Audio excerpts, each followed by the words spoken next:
Speaking of reliability, a podcast with good friends talking with you about reliability engineering topics.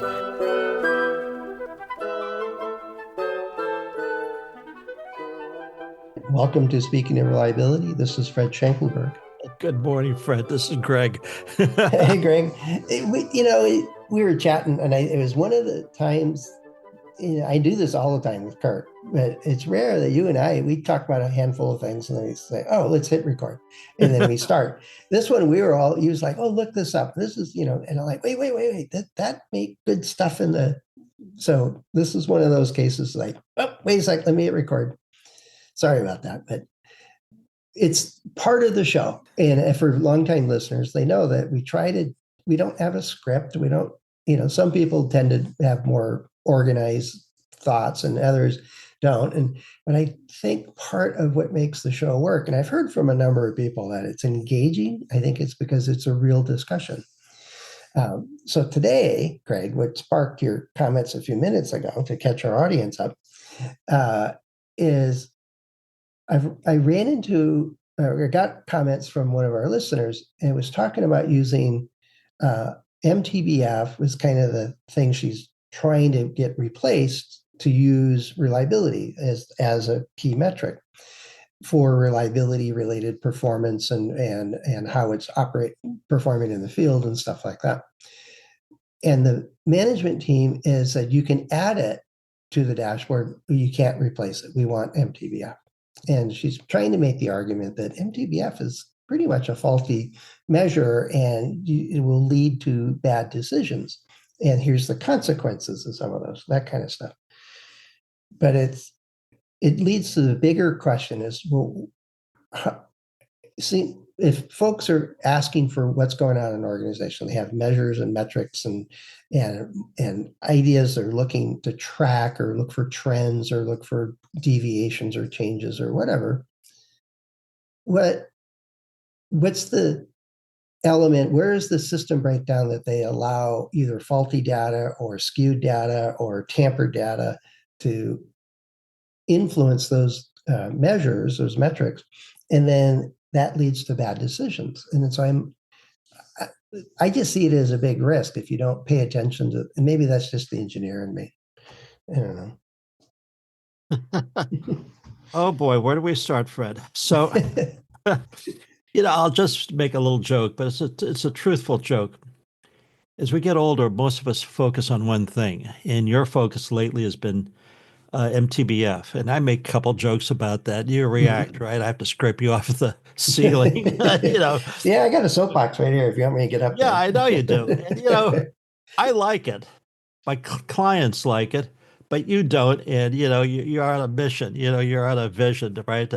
It's become a campaign. And yes, it has. Yeah, so but anyway, it's not just that metric. I've seen it with other bad measures. I had one organization, I asked, how do you track your field failures and how's that happening? And they said, well, we get, say, 25 returns in a month. Let's say in January, we got 25 returns. And I says, okay, so how do you calculate the rate?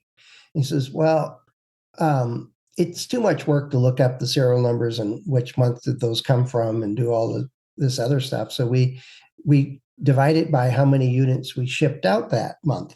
So in January, they shipped 2,000 units and they got 25 back in exactly the same month. Now, the 25 they're shipping out mostly never had a chance to even be unpacked or failed.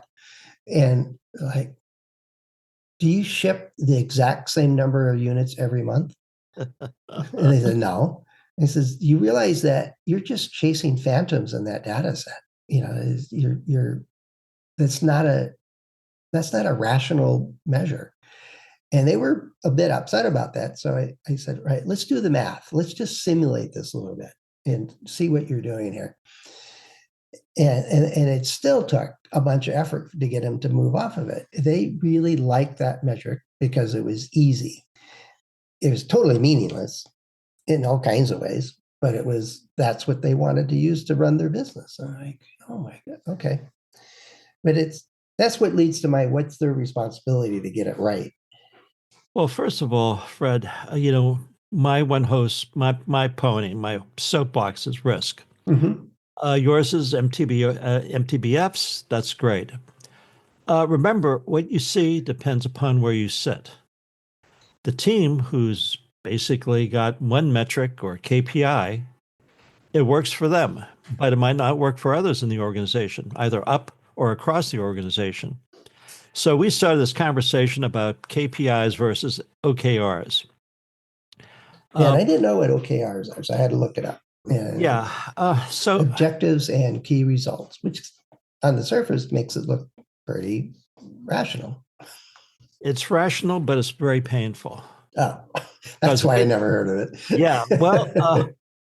so the basic idea about OKRs is the organization comes up with a vision, mission, goals, Mm-hmm. objectives, and then those objectives are basically cascaded down the organization. Cascade, an objective for a business unit becomes an objective for a VP. VP's objectives become directors, and right on down the organization. Okay, so to make sure I understand it, it's like the objective is to be, lead, market share leader in the U.S. market by 5 years from now would be an objective, that kind of level. An objective would be in 5 years, our market share will increase by 50% using, you know, This that would be measure. the, yeah. And then there would be key results. That would be, that would take that objective and quantify it. Okay. So So, it might yep, be that's where strategy stuff comes into it, saying, well, here's how we know if the strategy is working. that's right. And the working piece is the key results, so the OKR. Okay. So basically, you take business results or individual results, like you're my boss, you give me some objectives, right? And I put key results right next, or metrics, right? Or something that I have to reach that's measurable right Right. next to those objectives. And those cascade up and they cascade down and across the organization. Now, it's good in terms of management, but for the individual, here's the problem. If management comes up with the objectives and the OKRs, they can be unreachable. So the way the game is done, and it is a game, is they come up with objectives. Emily, you're my boss. You come up with my objectives, and I Mm-hmm. come up with the key results. And then we negotiate back and forth to make sure that we're both on the same page. And then we have 5 or 10 objectives, and then we have 25 key results, and then we have time to do nothing. Well, normally it's about three key objectives and about maybe 7, 8 key results. So Okay. it should be doable. That's the important thing. Should be. That's the operative word. Should be. Yeah. That's right. Yeah. And I imagine the stories of sales, I've heard, I've never worked in corporate sales, but I've heard plenty of them have, targets or objectives of how many sales dollars they got to bring in by end of quarter and so on. And the market just, like we have a depression or a pullback in the market or some disturbance to the supply chains or maybe like a worldwide pandemic, something like that. It's like, and then you still get held to the objectives. Otherwise, it's like, The objectives stay the same, but the mm-hmm. results, because of market variability, Should change. I've never heard that from sales guys that their change, it gets changed. I've heard them grumble about it. That they want me to sell this, that nobody's got any money and we don't have any steel for him to build it anyway, and blah blah blah. And like, okay, whatever. I'm glad I'm not in sales, but it's supposed to be flexible given circumstances, I imagine.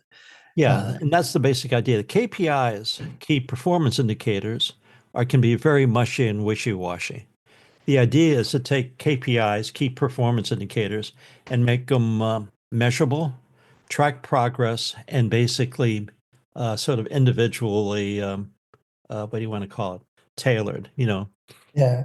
And then, yeah, I've heard about those. And then I think somebody made a lot of money by writing the balance scorecard, saying, well, if you have a KPI that pushes on this bar, you can game it and I read into that where the procurement organization has a KPI to reduce cost of goods bought to make our products, the materials to make our product, without the balancing measure of what's the impact of field failures, for example, or scrap in the mill in the process due to faulty or poor materials.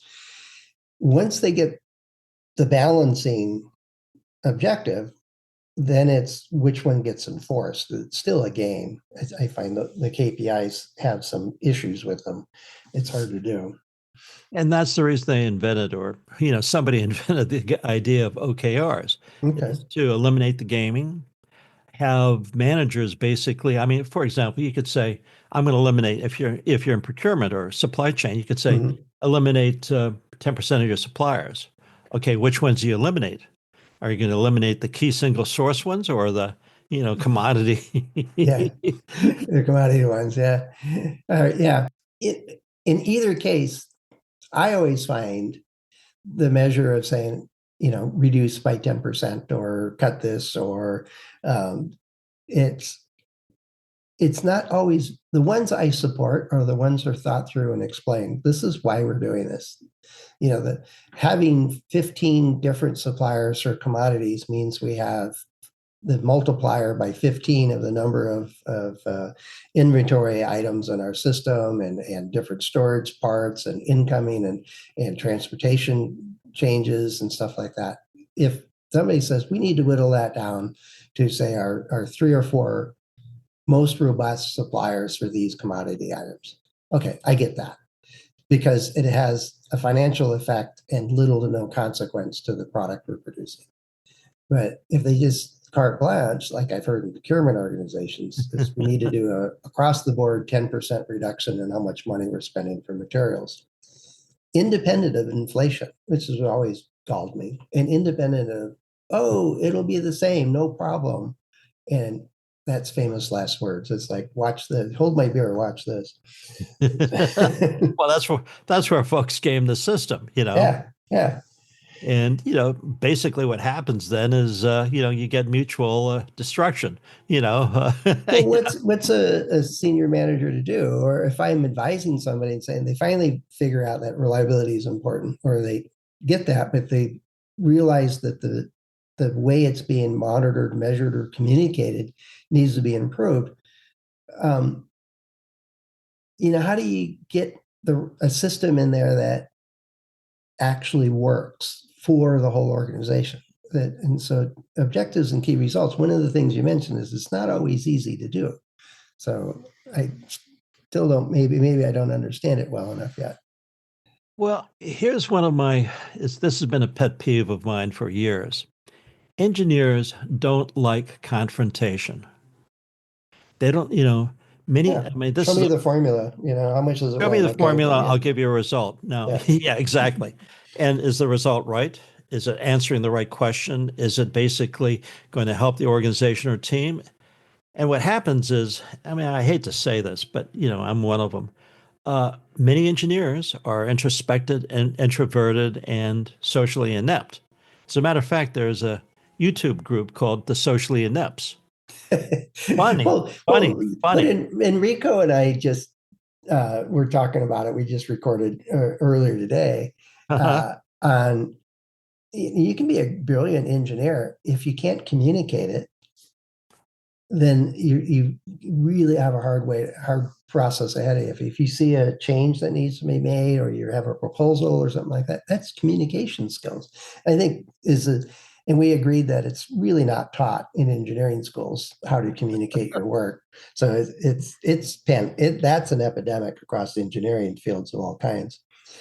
But we use measures and metrics, and we're monitoring different key results, for example, in order to create some visibility to a complex organization. And where I look at it as the risk is that, and it might be that engineer in me, when I set up a measure or a Hmm. metric, or I'm going to do an experiment and measure something, I really want to make sure that that measurement is giving me something that's useful. If the measurement error is very large, I might as well just pick a number out of the sky, you know, because the measurement system's not giving me anything realistic to what's actually being measured. if because measurement error can be huge in some cases. It's worse than a guess. And I imagine things like field reliability is squishy because not every customer tells you their product failed. Not every customer puts your product into service. So it's fuzzy around the edges. And I imagine more business related stuff, if it's not tracked by dollars in the bank, it gets squishier all the time. So it's hard to make a measurement. And where do you draw the line on using, I call it squishy, but faulty or inaccurate large measurement error in, say, key results or KPIs or metrics or whatever, versus how valuable they are? Because that's the part of me goes, yeah, it's really bad. There are better ways. It's got an investment to get the better way. Is it worth it? And that's where I get pushback from senior managers going, I like the way we do it, which I don't think is well thought out kind of response.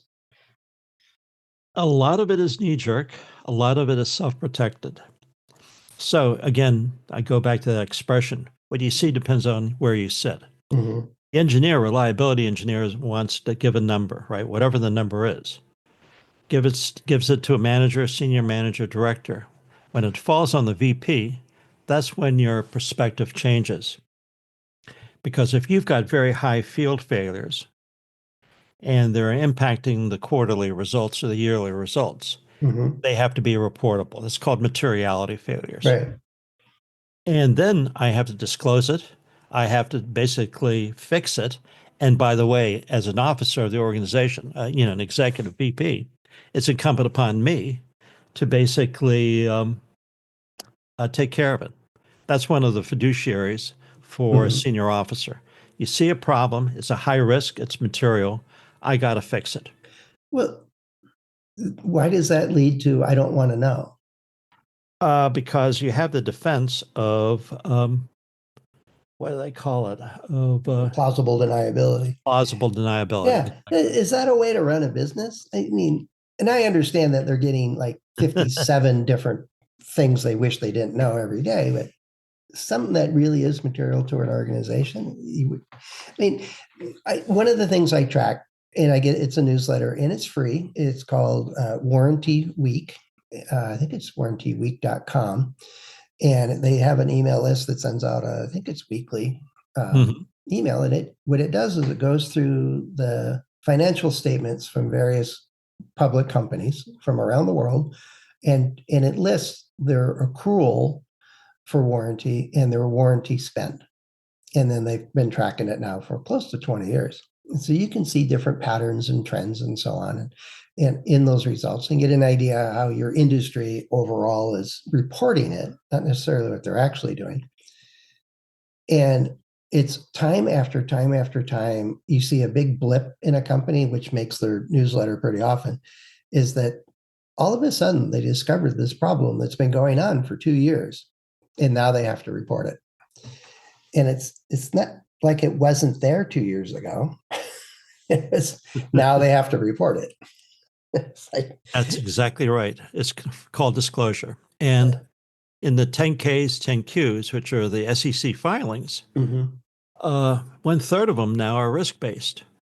Just think, pull up almost apples, yearly filings, financial filings, so Mm-hmm. financial statement. 1/3 of it is basically risk based because they have to report these things. Well, it's whether it's trade barriers or it's wars in different regions or supply chain disruptions. I don't think anybody could predict the big ship that blocked the Suez Canal. Yeah, the Evergreen ship. Yeah. Yeah, but again, field failures, and I'm going back to that thing because that's what you Mm-hmm. brought up. If you got field failures, at what point, what's the threshold that we need to worry about that? Yeah. 1 in 1,000,000? Is it 1 in 10? Or is it the number of deaths that you have, right? Well, yeah. No, I think the safety ones, at least my point of view, is the safety ones. Some organizations approach that very aggressively. There's one house fire or serious near miss, and they very actively have a plan to get ahead of that and solve it. Whereas others, which I then get involved with, the ones I learned about because I was expert witness in the cases, is they knew full well this was a problem, and they just kept selling it hand over fist and denied, delayed everything they could that it wasn't a problem. And it was like, when it becomes a safety issue and you are killing people, then that is bad business. And fortunately, the company I'm thinking about is two of them that did this. They're both out of business. But the idea from an engineer's point of view is like the ignition key thing. The culture in the organization was, well, it's not a big deal, and we're not going to test it too much. And one engineer said, no, this is a big deal. We need it. And it just got run over. Part of the defense at the time is, well, they had lots and lots of issues and other things that had higher priority, and more people, concerned, agreed that it was a higher priority. So they just let this ignition thing go out. But it's one of those things that I know it's not easy what is the right place to say this is not right or not. When I was at Hewlett Packard, warranty was a big deal, and it was monitored multiple ways, and pretty much anything that signaled I think about a 0.5% change in a particular product line's warranty problem was very aggressively approached, and that was predicted 0.5% change. And we didn't wait for it to actually occur. And so part of the training that we had and did and paid attention to is, well, how do you predict your maintenance, your reliability performance, and make it plausible and double check it against your history and do stuff like that. And some parts of the organization paid very, very close attention to it, including senior management, whereas others completely ignored it. Where it became important is the CEO said, one of the most important things for our corporation is to be consistent with our forecast, profitability and financials and stuff like that. We see the next year and the next quarter, we're going to be XYZ, setting expectations. And we weren't. And she was saying we need to be more consistent, more steady in our performance. And so we looked into why there was so much variation in the individual divisions. It was all reported corporate wide, but there was a lot of chatter in the individual variability within the divisions. And when we put that up on a Pareto for the leading reasons for the amount of variation that was caused, it was missing warranty. Either your product was better than expected, so you had too much profit, or you had a poorer product than expected and it had too much warranty expense taken away from profit. And it was orders of magnitude bigger effect on our financials overall than the next closest variant. Like a new product launch wouldn't affect it near as much as the warranty numbers did. And so we raised that visibility of that understanding, which boggled my mind that the senior folks and their accounting teams didn't spot that, because they had that information too.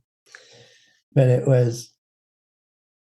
so it's not just whether it's reportable or not. It's also an area that if you have decent measures and you're monitoring not just what you want to monitor, but what gives you the health of the organization or the performance you're doing, which I think objectives and key results might miss, because it looks like, to me, that smacks of this is our project and here's the strategy for this project and we're going to go do that. Where if you ignore the counter weights on any change, you do that at your own peril. Oh boy. Okay. So I would basically say the challenge there was communications and using the right lens, because executives don't understand reliability. They don't understand quality. No, they understand dollars and market share and what is it, the stock points. the stock price. Yeah. If you'd communicated the 0.5% change in terms of risk and risk appetite, then I think there would have been a more gracious response from them. Yeah. So here's my story that is a hard burner for me. Trying to get my product, AI product, into the European market. Mm-hmm. Basically, it's a decision-making tool. Inputs are unknown. The process quite often in an AI is unknown, and the outputs are undecipherable. Undecipherable. That's the problem with AI in toto. That is where we are in AI land. Yeah. Our friends, the bureaucrats in Brussels, are saying, you're going to have a product out there, Greg, and you're going to be, like any safety product, a heart monitor, you're going to be liable for The mistakes it makes. mistakes. Exactly. And then they invented this concept called derivative liability. That doesn't sound good. It's horrible. It's been a big debate among a lot of folks in the last year. That basically means that my little product, and we've got two people in our little company, Mm-hmm. somebody uses it the wrong way in the wrong context in the wrong use case, I'm potentially liable. For the damages caused by it. Yeah, and that to me as a developer is a liability because, I could basically, if they can demonstrate intent, it becomes a criminal issue. If it basically, because I missed something, it's a civil issue. But either way, it's difficult for you to get insurance sufficient to cover the potential risk. That's bingo. So to me, and by the way, a lot of people who develop product think the same way. I'm basically not going to develop product or an AI system, or I'm not going to sell it in the EU market. Mm-hmm. Big companies think the same way. They're very risk averse. So I think the two takeaways from the issue are and I'm going back to field failures. Mm-hmm. At what point do field failures become a big issue? Or when do they become a safety issue? When should they be fixed? By whom? And at what point are they reportable? Big Yeah. issues, by the way, for other discussions. Well, it is. And it's something that you would imagine. This might be my naivety, showing a naiveness or whatever the right word is it would seem in a risk-based organization that part of that process is say, well, what are the triggers? What are those thresholds? And are we measuring something so we can detect it? Isn't that just part of the basic framework for risk management? Is what are the risks that we need to be aware of, and what do we foresee as potential ones, and then how do we know that they're happening or not in a timely way? I thought that was part of the basic risk management framework. For high level folks, not for low level folks. And I come across this every day. I mean, basically, leadership, or let's say an executive, Mm-hmm. focuses on the mission, focuses on the objective, focuses on the risks that inhibit you from reaching your objective. Yeah. Then we develop mitigative controls, right? Right. To minimize the risks so the objectives can be reached. That's the essence of corporate risk management. For us in the trenches, that's a foreign concept very often. Well, I want to know, especially for my silo, is like, well, what is the signal that says reliability or warranty expenses is now reportable? I might not understand the reportable thing, grok that completely, but the idea is like, if it goes up 0.1%, do you need to know? When do I signal that this is not looking good? We've got and by the way, that signal becomes the trigger for everything else down the road. right. Happens. Right. Corrective, But I've rarely had anybody in an organization say, we need to know if it's, this kind of safety stuff or this amount of dollars being spent or this upward trend in the spend rate on warranty or stuff like that.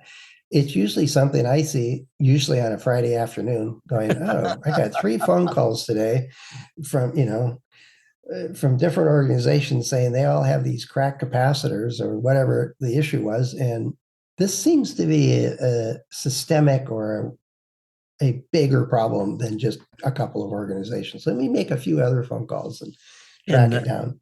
And that's a big problem, because what you just described is reactive management. Yeah. 3 phone calls Friday afternoon. I got to jump and do a CAPA, or corrective action, preventive action. Well, I just need to understand what's going on. Is this 3 isolated incidents or 3 major ones pointing to a corporate-wide problem? That was my response. But we should have had a system that was on the front end, proactive, preventive, predictive, and preemptive, to anticipate the problem. Well, that's definitely another subject, because this was on a commodity component. Do you do this on everything? I don't think so. No, you just do it on the key components. Right. When capacitors, little multi-layer ceramic capacitors, are not critical components. They're like, I had one electrical engineer say, I sprinkle them over the board like a saltpeter shaker, and then later for cost reduction, I can take them off, claim a couple of us. But anyway, there's more to it. But I think the measures and metrics and the communication up and down the organization, in my point of view, from where I sit, so certainly can improve. I think you're right, though. That might be the title. It depends on where you sit. What you see depends on where you sit. I think there's room for improvement. That's my take on it. Well, let's look at the poor executive, right? Because I try to take his or her perspective. If you're giving me problems, why are you needed? Yeah. Bring me solutions, not problems. Yeah. Right, you give me another $1 billion, I'll go fix this for you. I don't think that worked very well. Yeah. I don't have it yet. But anyway, it's one of those that I'm sure we're going to come back to this a couple of times. But let's see what our audience thinks here. Is, if you're listening to this, where do you land on measures and metrics and communicating up and down the chain of command or the organization for where risks are and what triggers are that needs alerts, or how do you prevent stuff from happening? It's a more complicated problem. But are your measures and metrics actually working for your organization? I'd like to hear some success stories. That would be interesting. Let us know. Head over to accendoreliability.com/go/SOR. You can find a couple of ways to get in touch with us. I actually heard somebody the other day, Greg, saying they meant to leave us a voice message on the SpeakPipe system. And I said, well, do it. It's easy to use. And yeah, just give us a call. We'll write it down ourselves and get it in here. And you can also find Greg and I and the other hosts of the show on LinkedIn, and our About pages has multiple ways to get in touch with us. So we're certainly available. Would love to hear from you. If you got a question, we'll try to get an answer to you as quick as we can, and we'll probably talk about it on the show. It's so hopefully don't send us any trade secret type stuff, but if you got a problem, we're here to help if we can. You want me to leave with one final thought? Sure. Okay, I'm your boss. If you give me problems, one of us is not needed. Yeah, this is the reason I'm not working for you. I knew it. All right, thanks, Greg. We'll talk to you soon. Thanks, Fred. Bye-bye. Cheers. Thanks for listening to Speaking of Reliability. We invite you to join the conversation. If you have a question or a topic that you think we should discuss in a future show, please let us know. You can find a comment box below the episode show notes, or just leave a note as part of a review on iTunes.